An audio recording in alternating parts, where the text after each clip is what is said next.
Hello guys, welcome to my channel. बघा आमच्या इथं बनत आहे पोहे. आमच्या दादा बनवत आहे पोहे. बघा पोहे बनवत आहे. तिखट मीठ सर्व टाकत आहे. बघा काय काय टाकलंय.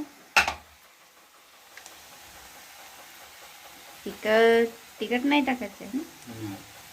हळद, मीठ, अजून का बस झाला. पोहे बघा आमचे दादा बनवत आहे. आम्ही कामं करत आहो. एक आमचा दादा इकडे आहे, आता ड्युटीवर चालला. आमचा दादा केस करत आहे. आता आम्ही चाललो कपडे धुवाले, मग नंतर आंघोळ. Bye bye.